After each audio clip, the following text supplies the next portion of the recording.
बिस्मिल्लाहिर्रहमानिर्रहीम। आज हमारा micro processor systems and interfacing series का लेक्चर नंबर 15 है। लास्ट लेक्चर में हमने टाइमर को देखा था और टाइमर ज़ीरो की प्रोग्रामिंग हमने डिटेल में पढ़ी थी। उसी की कंटिन्यूएशन है आज हम देखेंगे। फर्स्ट है हमारा topic 16 bit timer programming. 16 bit timer के कैरेक्टरिस्टिक्स और ऑपरेशंस ये हैं। ये 16 बिट का होता है, जैसा कि नेम से पता चल रहा है हमें, और इसकी रेंज क्या होती है आपके पास 0000FFH।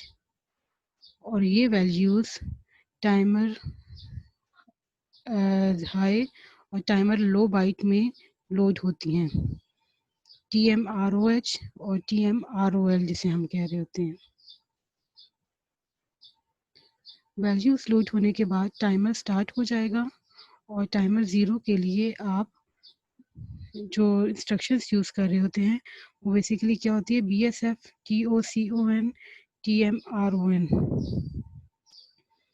तो क्या होगा कि ये जब लोड होंगी वैल्यूज़ इस हाई बाइट में TMROH और टाइमर ज़ीरो की लो बाइट में, तो आपके पास क्या होगा कि वो काउंट करना स्टार्ट कर लेगा जब तक कि यहाँ पे FFH नहीं आ जाता। उसके बाद क्या करेगा कि ये हमारे पास रोल करेगा टू ज़ीरो, यहाँ पे ज़ीरो फिर आ जाएगा और फिर उस टाइम पे ये TMROIF जो हमारे पास है, इसको ये क्या करेगा बेसिकली यहाँ पे इसको एक्टिवेट कर देगा।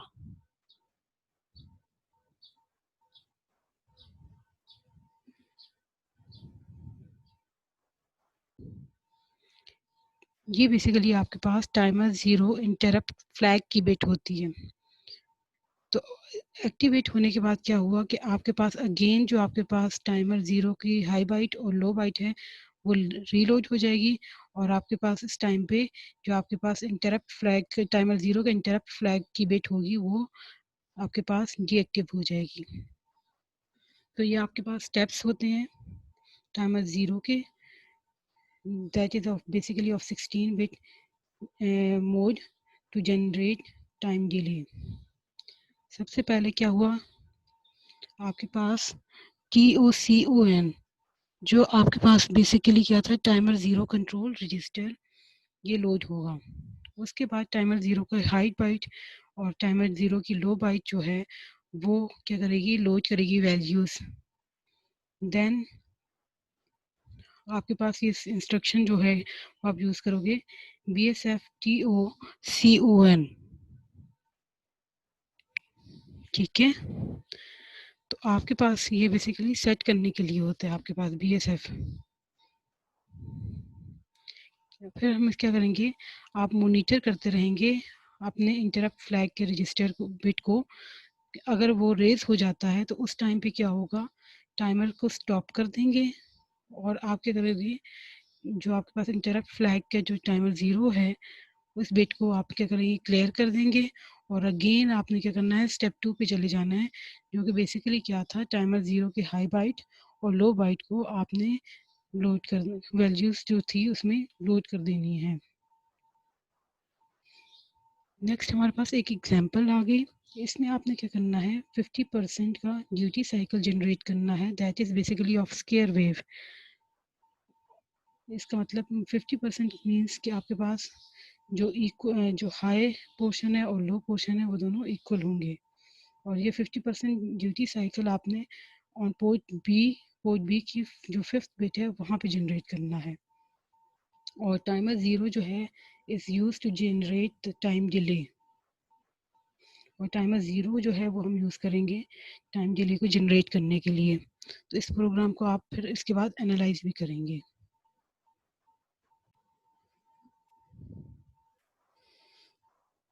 तो हम इस प्रोग्राम को देख लेते हैं, बाद में इसकी एनालिसिस भी करते हैं।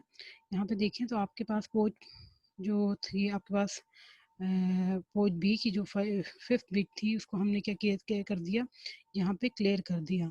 तो उससे क्या हुआ, यहाँ ये हमारे पास आउटपुट बन गई। फिर उसके बाद हमने क्या किया,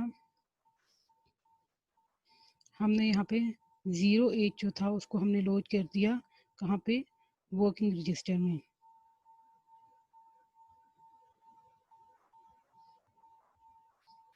फिर उसको हमने कहाँ पे किया, उसके बाद हमने जाके जो आपके पास TOCON था आपके पास, इस रजिस्टर में जाके बेसिकली वैल्यूज लोड कर दी।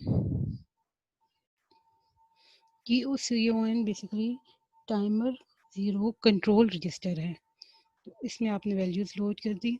उसके बाद आप क्या करेंगे, अब आपने जो आपके पास यहाँ पे था जो टाइमर ज़ीरो का जो हाई बाइट है वहाँ पे आपके पास FF आ जाएगा, और इसी तरह से आपने क्या करना है, इसको फिर यहाँ पे ये वर्किंग रजिस्टर में पहले से मूव करना है, और फिर उसके बाद आपने क्या करना है, टाइमर की जो टाइमर ज़ीरो की जो हाई बाइट है उसमें जाके इसे लोड कर देना है। इसी तरह जो उसकी लो बाइट है उसमें आपने क्या करना है, उसमें जाके आपने ये F2 वाली वैल्यू जो है वो लोड कर देनी है। और फिर आपने जो आपके पास यहाँ पे इंटरप्ट फ्लैग की जो बिट थी उसको आपने क्या कर दिया, क्लियर कर दिया, और पोर्ट 5 को आपने क्या कर दिया, टॉगल कर दिया। और फिर उसके बाद क्या होगा, आपके पास टाइमर ज़ीरो जो है उसको हमने ऑन कर दिया। और फिर हम क्या करेंगे, हम टाइमर ज़ीरो के जो फ्लैग है उसको मॉनिटर करेंगे जब तक कि आपके पास क्या होता है कि आपके पास यहाँ पे जो इंटरप्ट फ्लैग है वहाँ पे क्या होगा, आपके पास ये जब वैल्यू पहुँचेगी आपके पास 11 FFF पे, उस टाइम पे ये अगेन क्या करेगा, रोल कर देगा। तो जैसे ही टाइमर ज़ीरो आपके पास हाई FFF पे रीच करेगा तो आपके पास इंटरप्ट फ्लैग जो है वो क्या होगा, एक्टिव होगा, और एक्टिव होने के बाद क्या करेगा, ये क्या करेगा, टाइमर ज़ीरो को स्टॉप कर देगा, और अगेन क्या करेगा, ये वैल्यूज़ लोड करेगा जो टाइमर ज़ीरो की हाई बाइट और लो बाइट है। तो इस तरह से ये कंटिन्यू रहेगा प्रोग्राम। तो हमारे पास 50% का जो ड्यूटी साइकिल है वो हम अचीव कर सकते हैं। तो इस प्रोग्राम की एनालिसिस कर लेते हैं।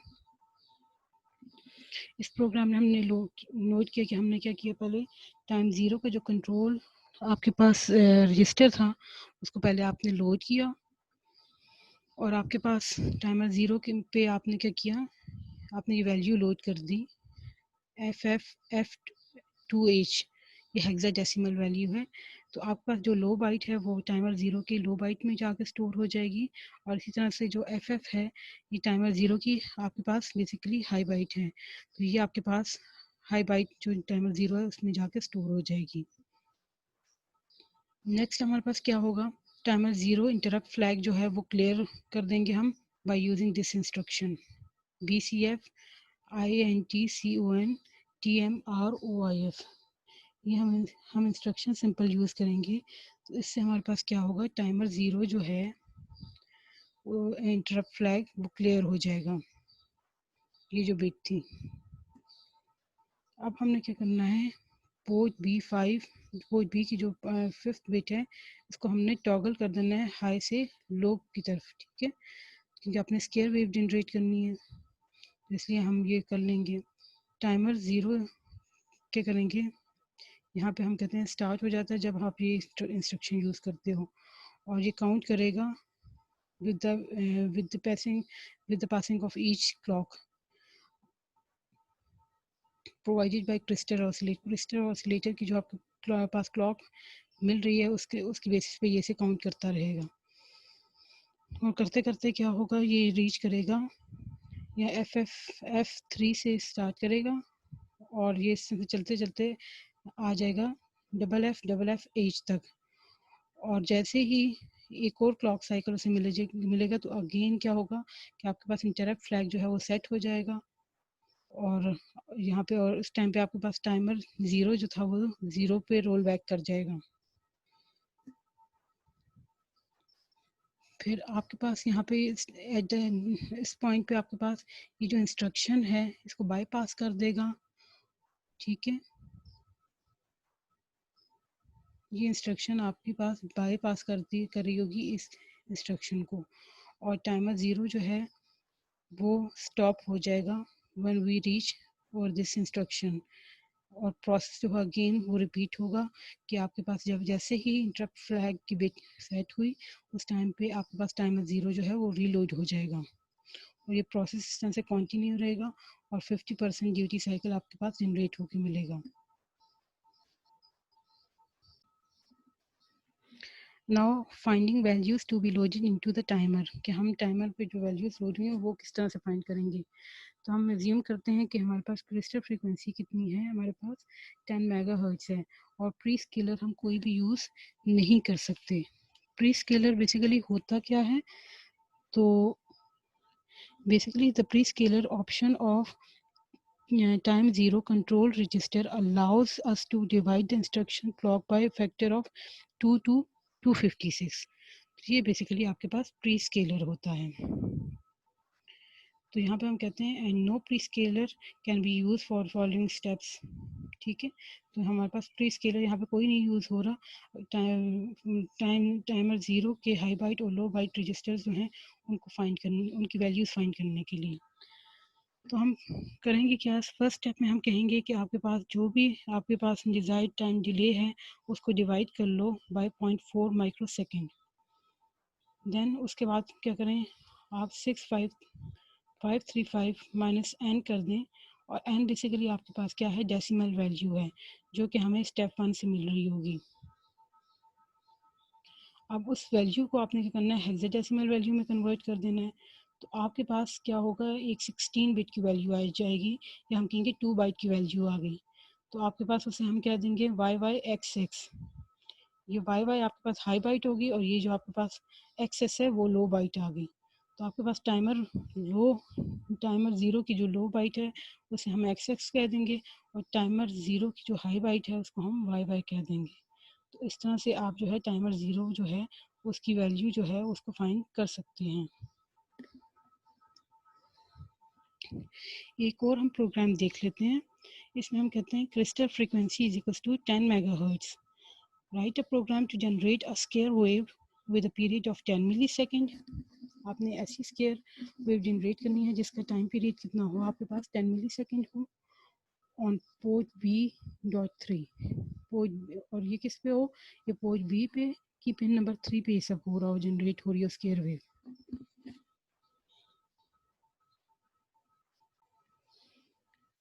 तो इसलिए प्रोग्राम राइट करने से पहले इसके हम थोड़ी सी बेसिक्स देख लेते हैं, ये मैंने यहाँ पे लिखी भी हुई है।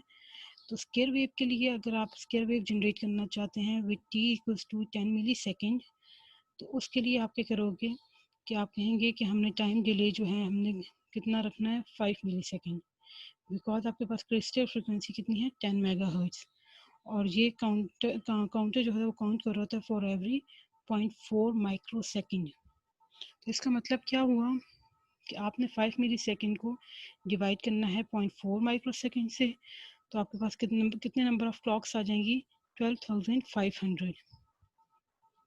तो 65536 में से आपने 12,500 सब्ट्रैक्ट किया, तो यू विल गेट 53036। और इसे अगर हम हेक्साडेसिमल में देखें तो हमारे पास क्या बन रहा है, CF2CH। तो हमारे पास कहते हैं हमारे पास टाइमर ज़ीरो की हाई बाइट है वो CF आ रही होगी, और लो बाइट 2C आ रही होगी। तो अब इसका हम प्रोग्राम लिख लेते हैं। पहले हमने क्या किया, हमने पोर्ट बी की जो थर्ड पिन थी उसको हमने क्या कर दिया, आउटपुट कर दिया। तो हमने BCF की इंस्ट्रक्शन यूज़ कर ली, ये आपने सारी इंस्ट्रक्शंस पहले भी पढ़ी हुई हैं, वही हम यूज़ करके प्रोग्राम लिख रहे हैं। नाउ नेक्स्ट इज, यहाँ पे हम क्या कहते हैं, 08 को हम वर्किंग रजिस्टर में हम मूव कर देते हैं, और फिर उसे हम टाइमर ज़ीरो कंट्रोल रजिस्टर जो है उसमें हम लोड कर देते हैं। देन हम कहते हैं जो उसकी हाई बाइट है उसमें CF आना चाहिए, तो पहले उसे वर्किंग रजिस्टर में करेंगे, फिर उसे हम लोड कर देंगे टाइमर ज़ीरो की हाई बाइट में। और 2C जो था वो हमारे पास लो बाइट में आ रहा था, तो पहले हम वर्किंग रजिस्टर में 2C को मूव करेंगे और देन टूवर्ड्स लो बाइट। तो इस तरह से हमने क्या किया, हाई बाइट टाइमर ज़ीरो की जो थी और जो लो बाइट ज़ीरो थी टाइमर ज़ीरो की, उन दोनों में हमने CF और 2C की वैल्यूज़ लोड कर दी। फिर हम इंटरप्ट फ्लैग की जो टाइमर है उसको क्लियर कर देंगे। फिर डिले यहाँ पे हम ले आए, फिर इस तरह से हमने टॉगल कर दी पोर्ट बी की जो पिन 3 थी, और फिर अगेन हमने क्या किया, यहाँ पे वो जैसे ही हमारे पास सेट हो जाएगी यहाँ पे हमारे पास जो था इंटरप्ट फ्लैग की बिट, उसके बाद हमने क्या करना है, टॉगलिंग करनी है। और फिर अगेन हमने high byte of timer zero और टाइमर वन जो है उसको अगेन हमने क्या करना है, वैल्यूज इसमें लोड कर देनी है। और यहाँ पे डिले के लिए हमने यहाँ पे क्या किया, यहाँ पे हम कहते हैं टाइमर ज़ीरो को स्टार्ट कर लो, मॉनिटर करो टाइमर ज़ीरो को जब तक कि क्या हो जाए, वहाँ पे मैक्सिमम वैल्यू जो थी वहाँ पे FFF तक ना हो जाए, और जैसे ही आती है तो उस टाइम पे टाइमर ज़ीरो को क्या कर दो, स्टॉप कर दो। तो ये एक सिंपल सा प्रोग्राम है for generating square wave with a time period of 10 millisecond. और हाँ, उसके लिए हम जस्ट क्या कर रहे हैं, पोर्ट बी की जो पिन 3 थी वो यूज़ कर रहे हैं। Next is pre-scalar and generating larger delay. तो आप कहते हैं जो डिले और साइज डिले का साइज होता है वो डिपेंड करता है क्रिस्टल फ्रीक्वेंसी पे, और सेकंड जो होता है डिपेंडेंसी होती है इसकी, वो टाइमर 16 बिट रजिस्टर पे होती है। हमारे पास लार्जेस्ट जो टाइम होता है वो कब आता है, जब हमारे पास टाइमर ज़ीरो की जो लो बाइट और हाई बाइट दोनों ज़ीरो हो जाती हैं।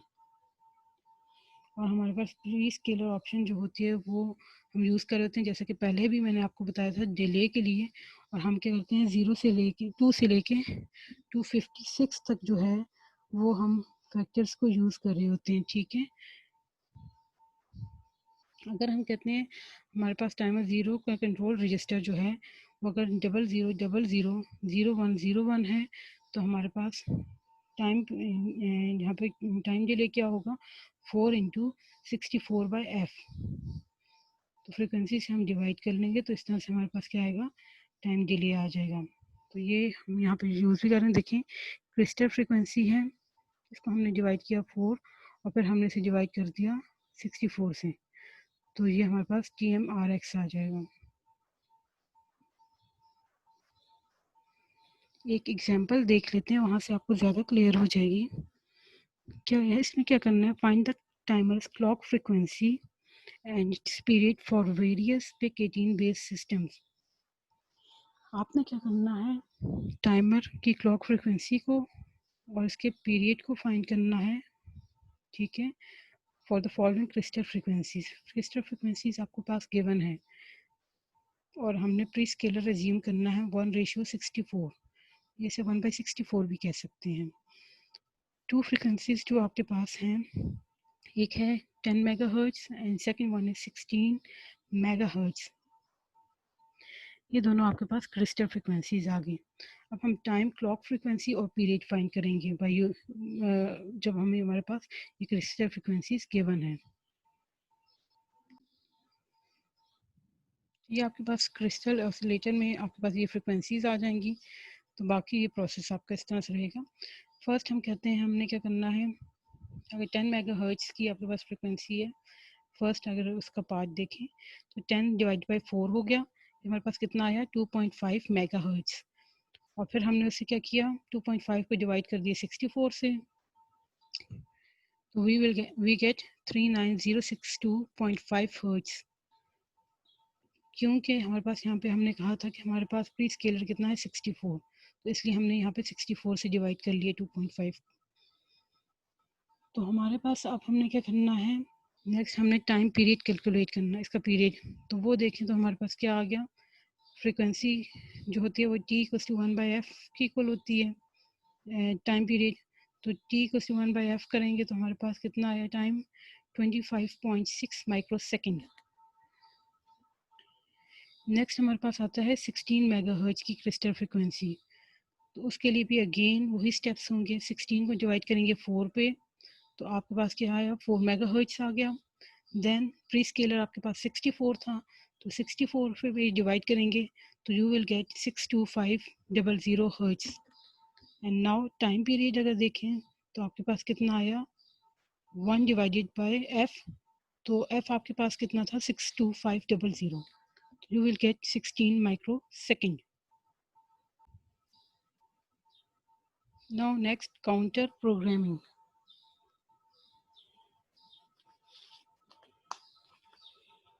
काउंटर बेसिकली एक पल्स होती है जो टाइमर लो और टाइमर हाई को इंक्रीमेंट करती है।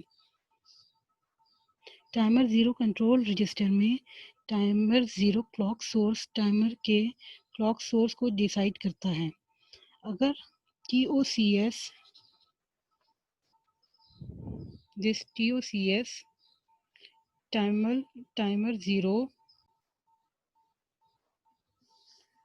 टाइमर ज़ीरो क्लॉक सोर्स की वैल्यू अगर 1 आ जाए तो टाइमर को हम एज अ काउंटर यूज़ करते हैं। ये काउंटर पल्सेस को काउंट करेगा जो बेसिकली पोर्ट ए की 4 बिट से आ रही होंगी। इस पिन को TOCKI या टाइमर क्लॉक इनपुट कहा जाता है। ये जो आपके पास है। नाउ एक प्रोग्राम देख लेते हैं।